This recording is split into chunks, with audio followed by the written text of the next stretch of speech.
So now we take a small pivot.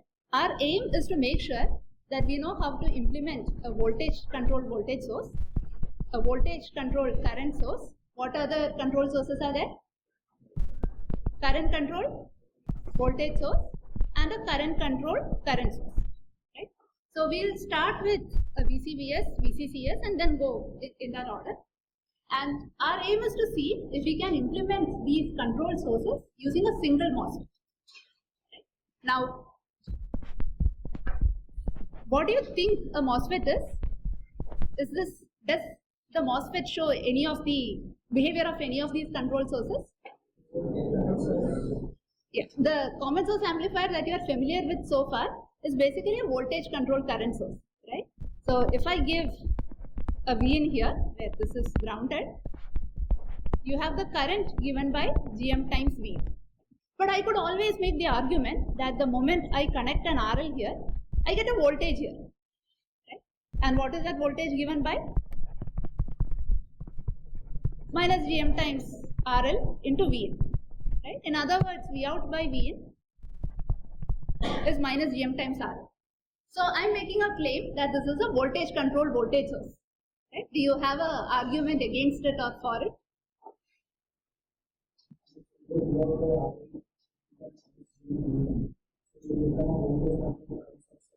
So it is both a voltage controlled voltage source and a voltage controlled current source?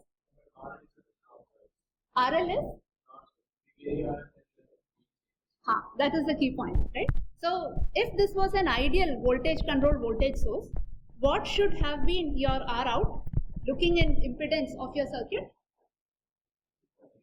VCVS, right? What is your ideal R in and what is your ideal R out? This has to be infinite and this has to be 0, right?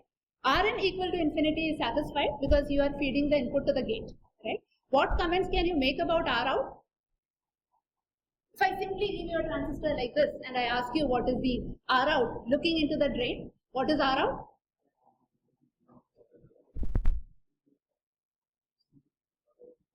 Oh, so again, the idea is very simple. I give you some component and I ask you what is the impedance seen in. What do? You'll either connect a voltage source or a current source and then do simply Vt by It. Right? Let us do the same thing. So the impedance I have asked you now is what is the impedance looking into the drain, right? So I need to connect one of those, either a test voltage or a test current. So let's right now connect a test voltage. What should I do to the input node?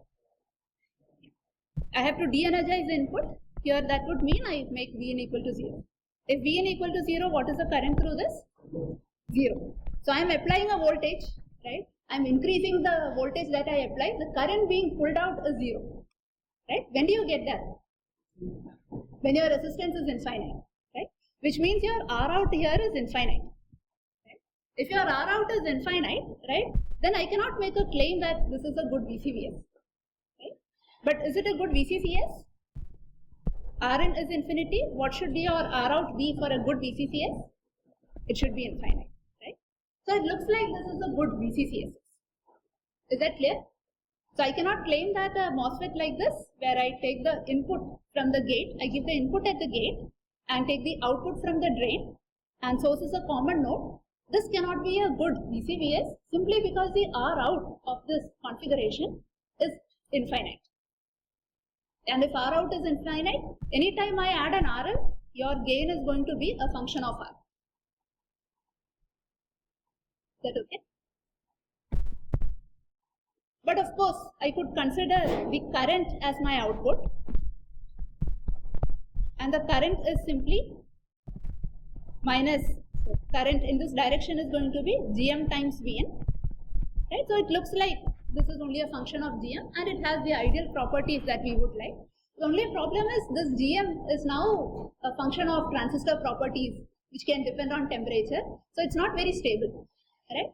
So because of this reason, we would like to see if we could realize a better VCCS, right, where the gain of our implementation is not a function of Gm.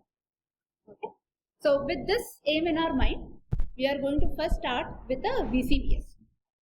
Okay, like I said, we will implement the VCVS using a transistor.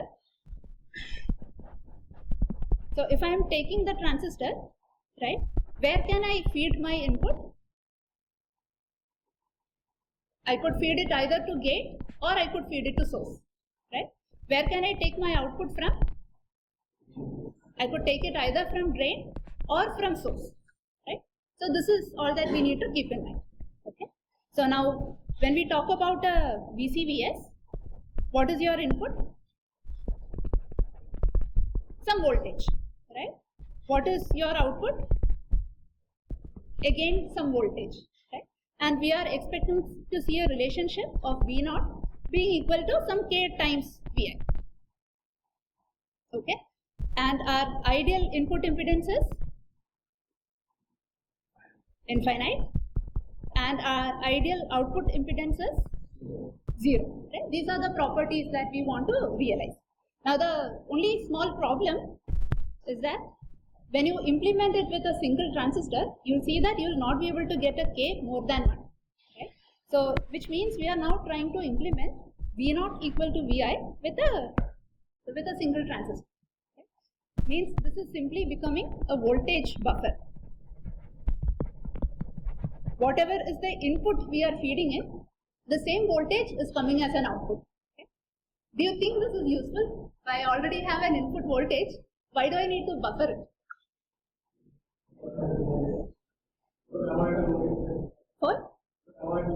For avoiding loading? Same answer? Okay. So let me quickly explain this. So like we said, anytime you take any sort of source, it comes with its own source resistance. Right? We don't have much control over what the source resistance is. Depending on the type of sensor being realized, the source resistance could even be a higher value. Right? Now let's say we want to connect this voltage to some circuit, right? And the looking in impedance of that circuit is some RL. Right? That is how we model the RL in all our calculations. Anytime you load, so let's say this is your circuit 1, right? And this is your circuit 2. When you are designing circuit 1, it's not even, sometimes it might not even be possible to get the complete circuit 2 together. In a company, you might be designing circuit 1, your friend might be designing circuit 2, right? Both the designs will be happening parallelly. So the one thing that you would talk to each other and reach a consensus is the designer 2 will tell designer 1, okay, I'll make sure that the looking in impedance that you will see is so much, right? So that way you will know the designer 1 has to design to drive some sort of impedance R. Right? Now it's not necessary that it is a purely real term. It need not be a resistor. It could be a combination of RLC. But right now we'll focus on the load resistance being just an RL. Okay? So similarly, for the designer 2, you will also have to tell him that the looking and impedance from this side is going to be some R out for your circuit, right? Which means when the designer 2 is testing his circuit, he'll model your circuit as some voltage with an R out, and then he'll connect his circuit and test it. Right? So this R out is basically the RS we are modeling here. Let's simply show it as RS. Right? Is this clear? So whenever I sketch RL here, the RL could be the effective resistance looking into the next stage. Right? It need not be, you need not think of it as connecting just an RL there. Okay. So now if I make the connection like this, what is the voltage you will see here? It's a voltage division. It will be Vin into RL by RS plus RL. You don't get the complete Vin at this node, right? Now to get this, you could break the connection here, add a unity gain voltage buffer, and then connect like this, right? The input impedance of this voltage buffer is infinity. Therefore, all of Vin is going to appear here, right? The output impedance is 0. Therefore, all of its output is going to appear as V0, right? And this is a voltage buffer with unity gain. Therefore, your V0 is going to be equal to Vi. Right? So even if you are not able to get a large gain out of a VCVS of unity gain is still of very much importance. Okay. So now our aim is to get V0 equal to Vi using a single transistor. Right? Now, quick question. Let's say I have this node here. So I have a Vi. I recognize that this voltage is lower than Vi. How do you propose I increase the node potential? If I want to increase the node potential, what should I do? We have seen this. So far we have been seeing this in terms of current mismatch at the node and what happens to that node. Right? If the current getting pushed into that node is higher, what happens to the node potential? It increases, right? So now if I want to make this node to have a higher potential, all that I have to do is pump in some current. So I'll have to take a variable current, we'll figure out what the value should be. But if I pump in some current here, right, then I can increase this node potential. Similarly, if I want to reduce this node potential, what should I do? I have to pull out the current, right? Basically, instead of I have to give a negative I, right? So these are the fundamentals we need to know before we start on this adventure of designing a VCVS. Okay? So we are designing a VCVS, which means eventually this will be connected to some load, right? And I want to make sure that the potential you see here, V0, will be equal to Vi. Right? And we said that our method of doing this is going to be tuning some current such that if V0 is greater than Vi, we need to push in the current. If V0 is lesser than Vi, we need to pull out the current. Okay? So let me write it out for you. If V0 is equal to Vi, right, then what do I need to do? What should be your I value? It should be equal to 0, right? If V0 is greater than Vi, what should be I?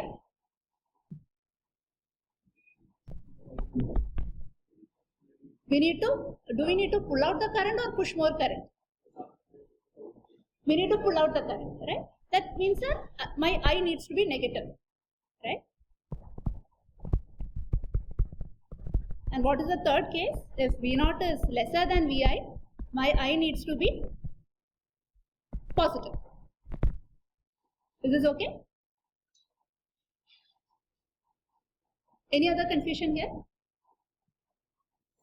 If this is true, then I could say that my I needs to be proportional to, can you tell me in terms of a difference here?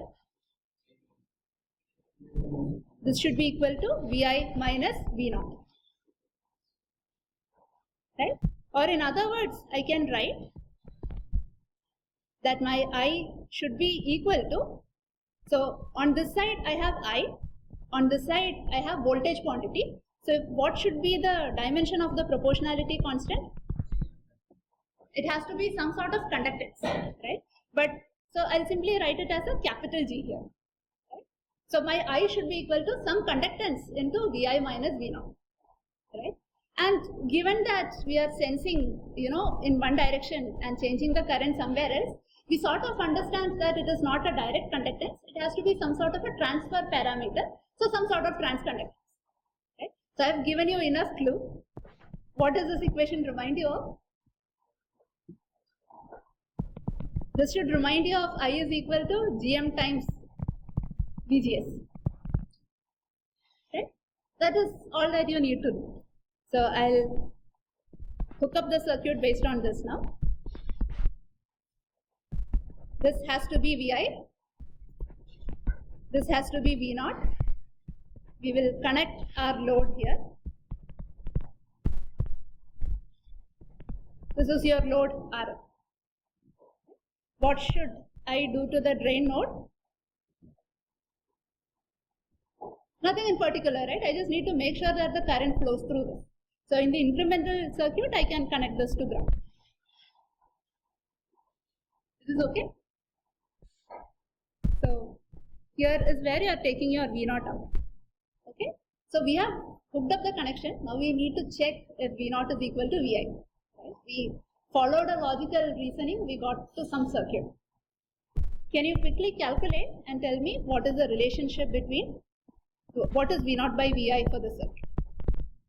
So this is incremental circuit, meaning that the current through this transistor is some Gm times VGS. What is the current through the transistor RL? Current through transistor RL in terms of V0. So you're telling me the current here, right? So this is the current through the transistor is Gm into Vi minus V0, right? The current through the resistor RL is V0 by RL. You simply have to equate both. So Gm into Vi minus V0 will be equal to V0 by RL. Right? Please solve this and tell me what is V0 by Vi. This is equal to GMRL divided by 1 plus GMRL. So we wanted V0 to be equal to Vi, that is V0 by Vi should be equal to 1, but we get something else. Right? So now let's see what we can salvage here. Is it possible to get this whole factor to be equal to 1? When do we get that? This is equal to 1 when your GMRL is much greater than 1. So quick comment, you should also get really comfortable in switching between resistance and conductance. So instead of saying V0 by RL, I could have written it as V0 into GM, right? And then you would get the equation GM by GM plus GM. Right? You shouldn't get confused between both the notations, that's all. So you either want GMRL to be much greater than 1, or you want your GM to be much greater than GM. Is this okay?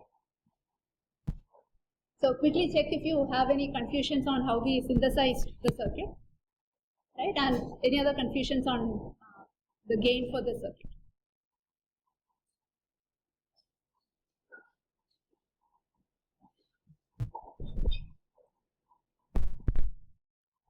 Okay. So what is Rn for the circuit? So where do I check for Rn? Between which two ports should I check? Between gate and drain. Why? Source is the output, I agree. But where is our, for a transistor you connect between gate and source only, right? The input. Drain is at the higher potential. Overall the drain should be at the higher potential. So let's say gate and drain is one answer. What is the other answer? Gate and ground is the second answer. What else? Between V in and V out. Okay, what do you think is the correct answer? I've got 3 options. So the input impedance is seen by your input source. So all that I have to check is what are the terminals between which I am connecting the input source. Where am I connecting the input source between? So I'll connect the input source here, right? So when you check for input impedance, you are checking the input impedance seen by this. That is between the gate and the ground, right? Not between gate and source. So if you want more clarification, the circuit is like this. This is, right? And you are connecting. So this is where you are looking in for the input impedance. Is that clear? So what is the input impedance?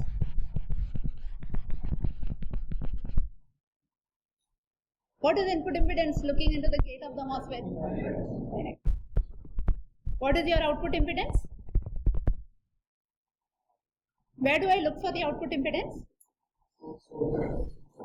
To the source node. So you are basically looking from this node upwards. Right? What would you get if you look at the source, look up at the source of the transistor?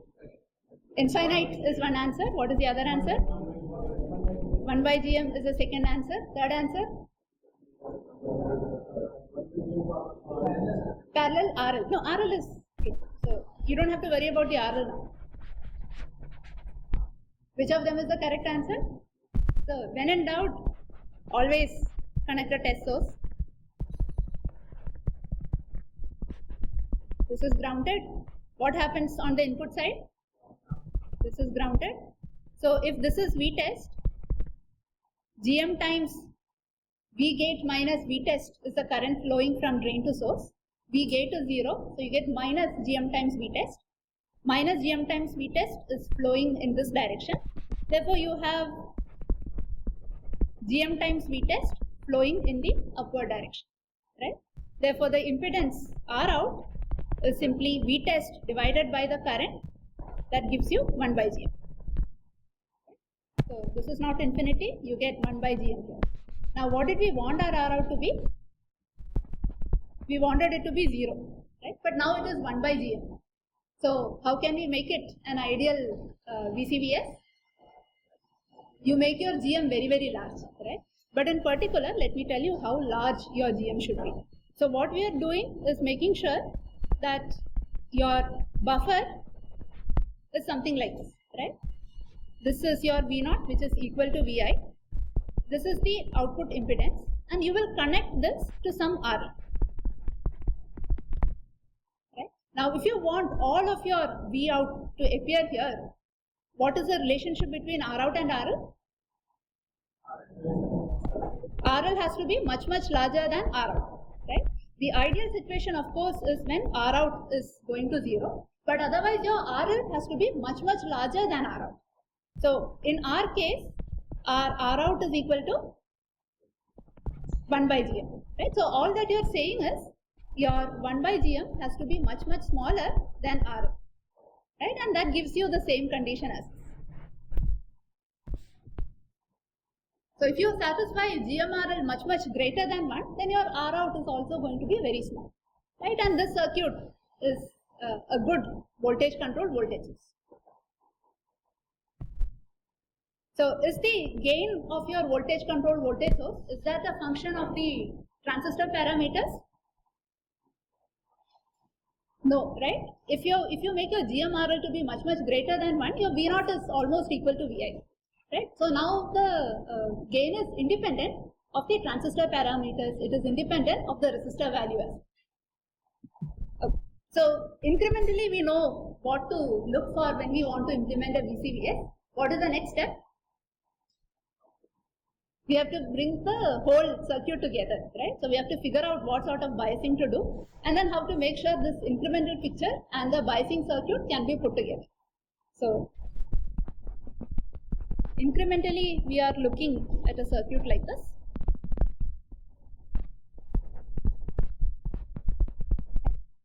Now, among the 4 possible constant current biasings, we have 2 favorites. One is this connection, and the other is this connection.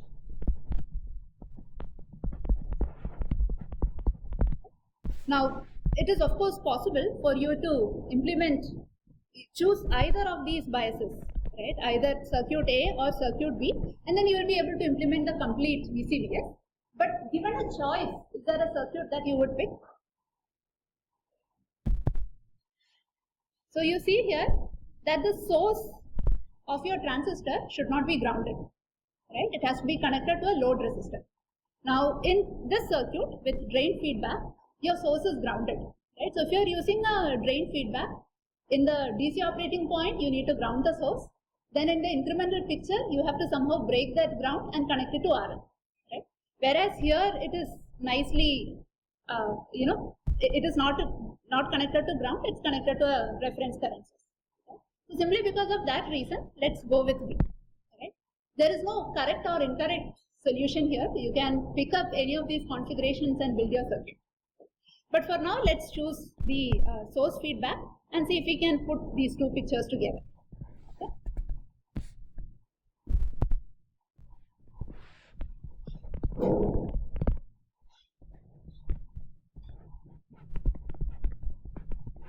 The gate needs to be connected to a constant voltage.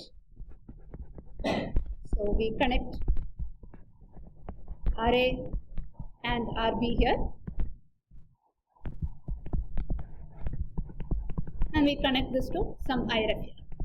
Right? So biasing is done. Now I need to connect my input. How do I connect the input? Through a large capacitor, RS.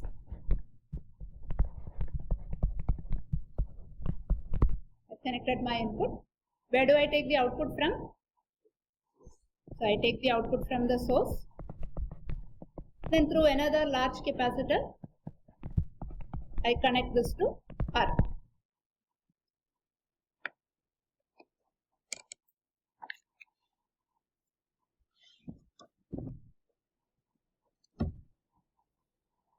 This is okay? And this is my V out.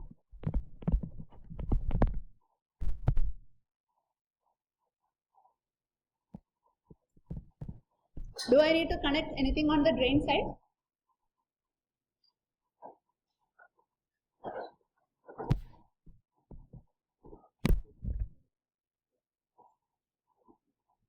Yes, no.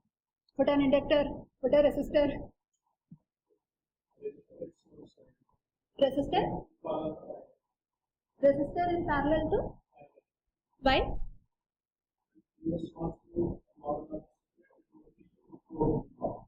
This is floating, but then C2 and RL are present. Right? So let's sketch the small signal circuit. So Vi, RS. Let's assume that C1 is large enough to be a short. What happens to RA and RB? This gives you RA parallel RB. What happens on the drain side? It's shorted to ground. Okay. So the IRF is open circuited. Then you have C2. We'll assume C2 is short. And then you simply have RL here. And you take your V0 from here.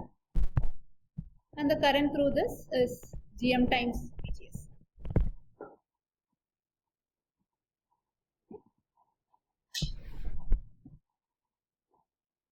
So can you analyze this? I want you to write out what is V0 by Vi, Rn and Rout.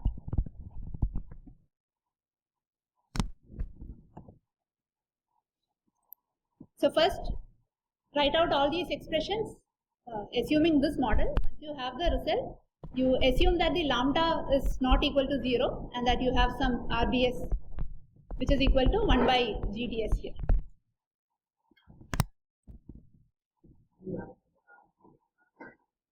Sorry?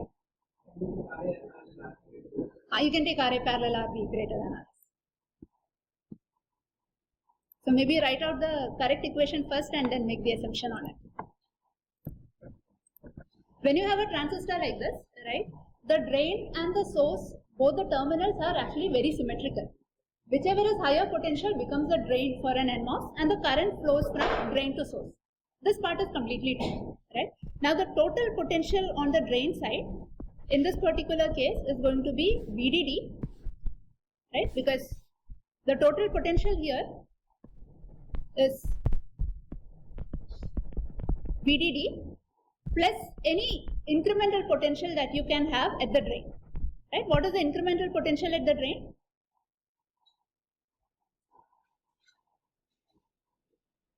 What is the incremental potential at the drain in this picture? It is 0, right? Incrementally this node cannot swing because it is directly connected to VDD. Which is why in the incremental picture you make the VDD, the battery, to 0. Therefore this will be grounded. So the total potential at the drain is simply VDD. Right? Now what is the potential here? Total potential. VDD into RB by RA plus RB, that becomes your bias VG0 plus VI. right? So this is simply some Vg naught plus Vi. Okay.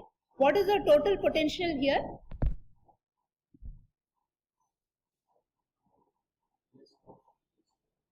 This is equal to some Vs naught. I agree. What is Vs naught? That will be Vg naught minus Vgs naught. Right? Is that clear? So I'll simply write it as Vs naught here. Right? So total potential here is Vs naught. What is the total potential here? This is simply equal to V out. Right? Are we missing something here?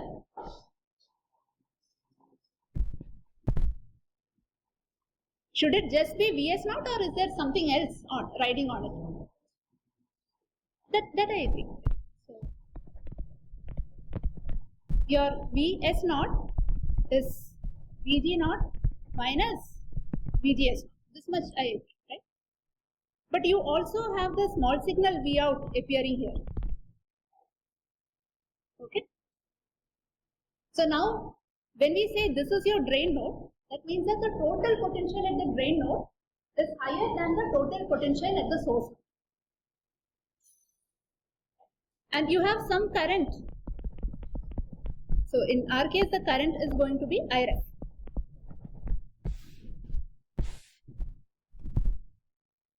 Right? You have some current IRF flowing through this. On top of this, you can have a incremental ID. The incremental ID will then flow like this, and the IRF flows like this. So this is the overall picture.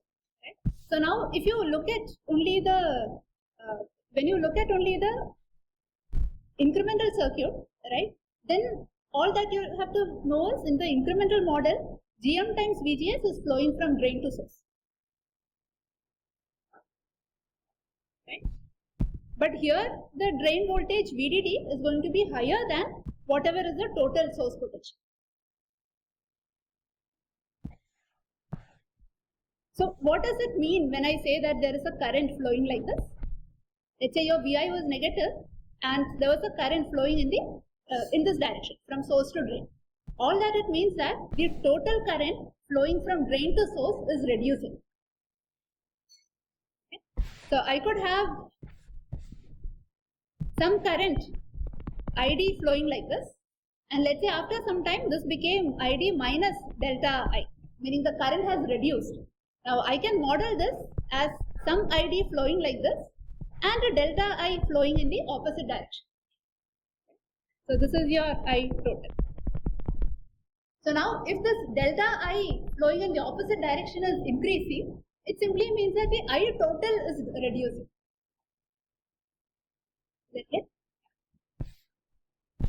So you don't need to have this confusion of drain source switching when you are dealing with only the incremental circuit. That has to happen when you're dealing with the full picture, when you have the full drain potential and the full source potential. But very nice question. I hope something was clear to everyone.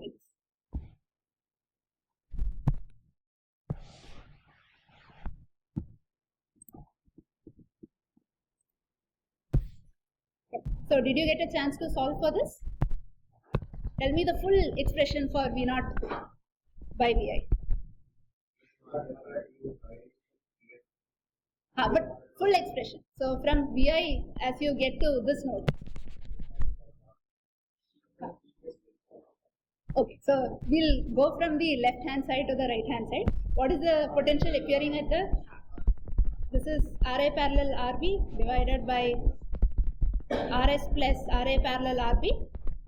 This into Gm RL by 1 plus Gm RL. Right? So now to get V naught by Vi equal to unity, you need to satisfy two conditions. One is Ra parallel Rb has to be much greater than Rs, and the other condition is Gm times RL has to be much greater than 1. Now what is Rn for you? That will be equal to Ra parallel Rb. So I should have probably clarified. You are looking in after this. Rs comes along with your input voltages. So you're looking in. And ideally what did we want this to be? We wanted Rn to be infinite. So the best thing you can do is to make sure that Ra parallel Rb is very, very large, right? How large should it be? It should be large enough such that all of the potential drop is on Ra parallel Rb, right? So basically it has to be much, much larger than any source resistance. And you have already calculated your R out. What is the R out you got? This will be equal to 1 by Gm. Again, RL is the load that you are connecting. You are interested in looking up like this. So if I had taken a wire out like this,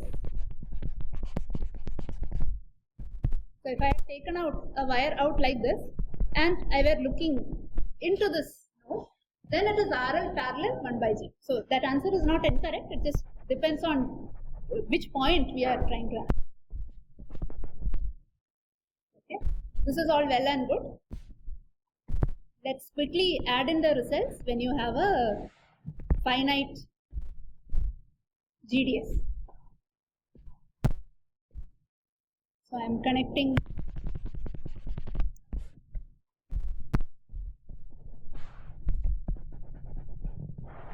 a GDS here without having to derive new equations, just by looking at it. So this is 1 by GDS equal to RTS. What can you make out just by looking at it? RTS is connected between the source and the ground. Which is the other resistor connected between the source and the ground? RL. So your RTS is coming in parallel to RL. Right? So in this expression, wherever you have RL, I need to replace it as RL parallel RTS. So your V0 by Vi is now equal to Gm into RL parallel RTS divided by 1 plus Gm times RL parallel RTS.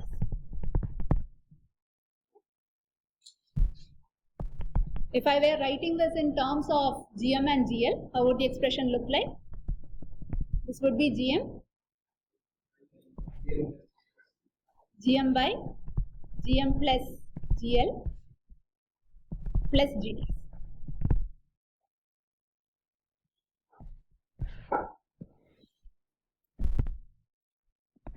What happens to your input resistance? It remains the same. What happens to your output resistance? This is 1 by Gm parallel RDS, right? Is that clear to everyone? You want to solve and see quickly?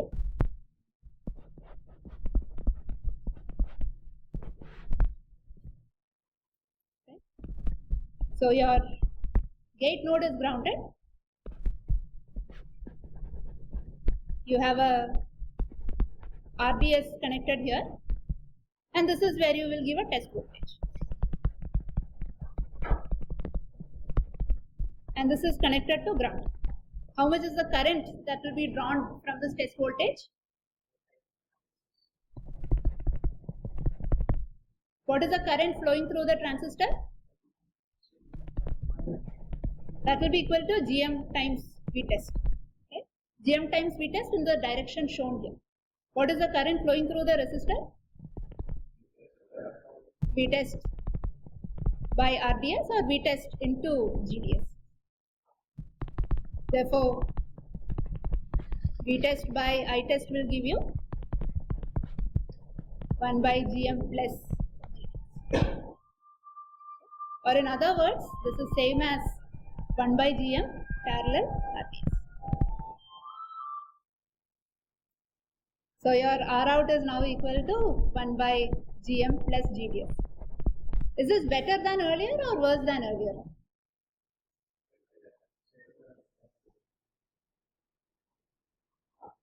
This is better than earlier. Did I make a mistake?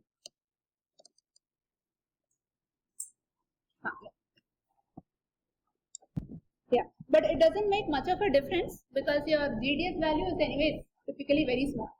So it just makes a very small difference.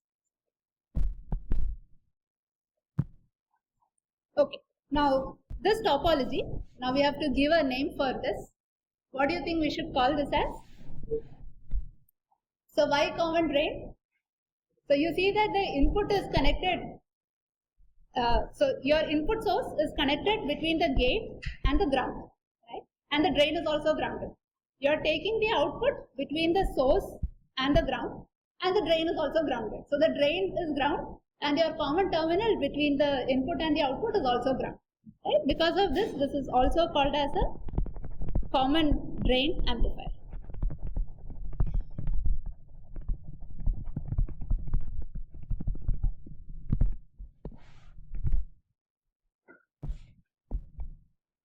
Right?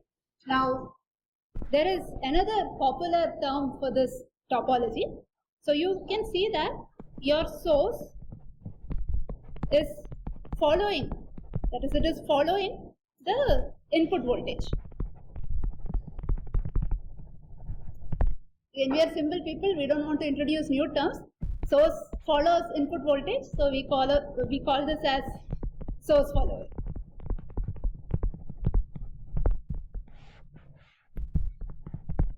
Now, if you simply stare at the circuit, it's not very obvious that there is a negative feedback going on. It's not very obvious because you don't see the output being yanked through a wire and then connected to the input, right?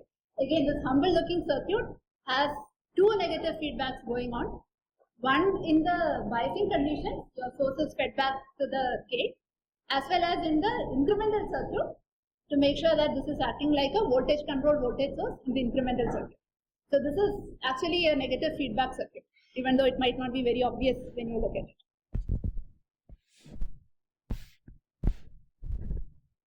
Now you can quickly tell me what the values of C1 and C2 should be.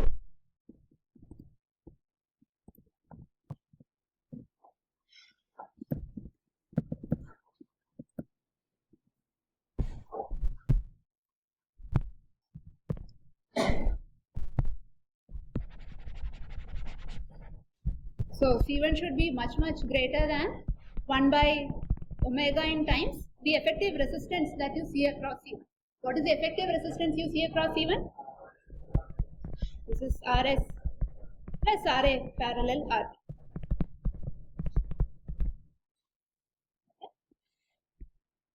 And your C2 has to be much greater than 1 by omega in times the effective resistance that you see. What is the effective resistance?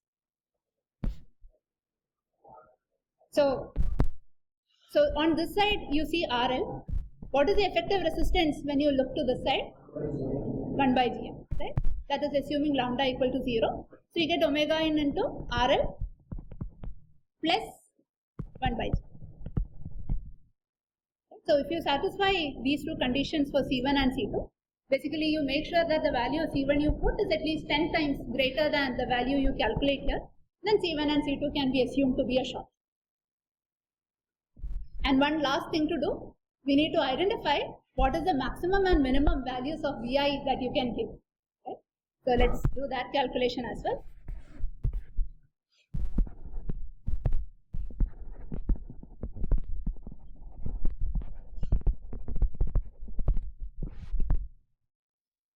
So we are assuming that our input is some A times sine of omega in t. Right? And we want to know what is the maximum magnitude, amplitude that you can have. So let's consider for the positive input cycle. That means your A is a positive number. We want to see what is happening to your gate voltage, drain voltage, source voltage, and finally the total current. Should put small letters here so that it's clear that we are looking at the total potentials. So what happens to the gate voltage? A is positive, right? So from the bias condition, the gate voltage has increased, right? Drain voltage. This is your circuit. It remains the same. It was at VDD earlier. It remains the same. So no change. What happens to your source voltage? This is a source follower, voltage buffer. So if your V gate is increasing, your V source is also going to increase. And the drain current? The drain current will also increase. So now, looking all of this, can you tell me what region can your transistor possibly enter? Can it go to cutoff? No, right? So it can't go to cutoff. What is the other possibility? So it could go from saturation to linear region. We have biased the transistor in saturation region. Now, can it enter linear region? Is that a possibility? What is the condition? Your gate voltage, your drain voltage can go. This has to be greater than or equal to Vg minus Vth. Your drain voltage is not changing, but your gate voltage is increasing, right? Which means there is a possibility that this constraint may not be met, right? So there is a possibility of transistor entering into linear region.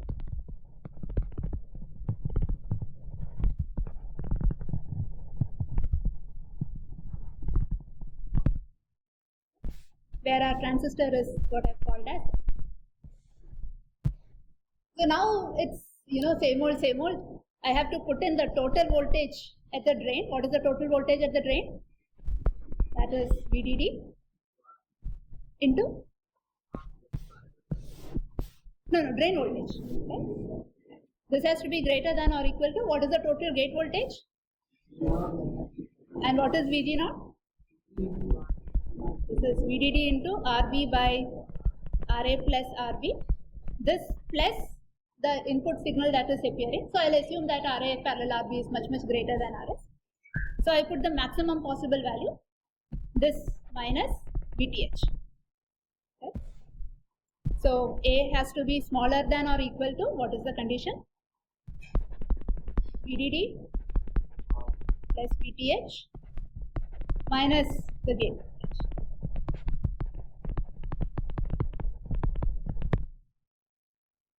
Okay.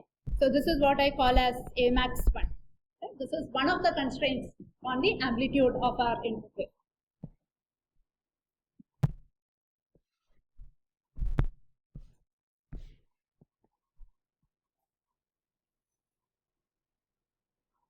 So now we repeat similar analysis for the negative input cycle. Again, I look at the total gate voltage, total drain voltage, total source voltage, and the ID. What happens to the total gate voltage? It decreases. Drain voltage? It's constant. Source voltage? It decreases. Drain current? Decreases. Right? So it's possible that M1 can enter cutoff. The current reducing is the biggest red flag you have. Right? And how do we check for cutoff? We make sure that the total current is greater than 0. Right? The total current is given by whatever is the bias current. What is our bias current? IREF. Right? Plus whatever is the small signal current has to be greater than 0. Right? We are interested in the current reducing, which means our small signal current is negative. Okay? GM times minus X. And what is the small signal current ID? If I apply a V in, what is the small signal current I will get? So we already have the expression for V naught. Okay? Your V out is simply GMRL times 1 plus GMRL times Vin. Right? Once you know V out, the current through the resistor RL, right, that is same as the current through M1. So we'll do this calculation without RDS. So the current through the transistor is same as current through RL. Current through RL is V0 by RL. So given that information, you can directly divide this by RL and you get GM by 1 plus GM RL times V. Right, so I need to substitute this value. This is your ID. I need to substitute the value of the current in that expression. So ID is now equal to Gm by 1 plus Gm RL into the maximum negative amplitude, which is minus A. Now from this you get a condition that A has to be lesser than or equal to. Please tell me what condition you get.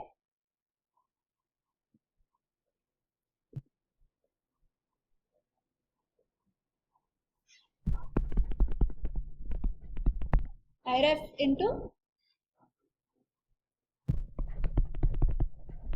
1 plus GMRL upon GM, right? So you've got an expression. Is there an assumption that you can bring in now? You would have designed for GMRL to be much, much greater than 1, right? So this means this should be equal to IRF times R. So this is your A max 2. So finally, the maximum amplitude that you can give for A is minimum of A max 1 and A max 2.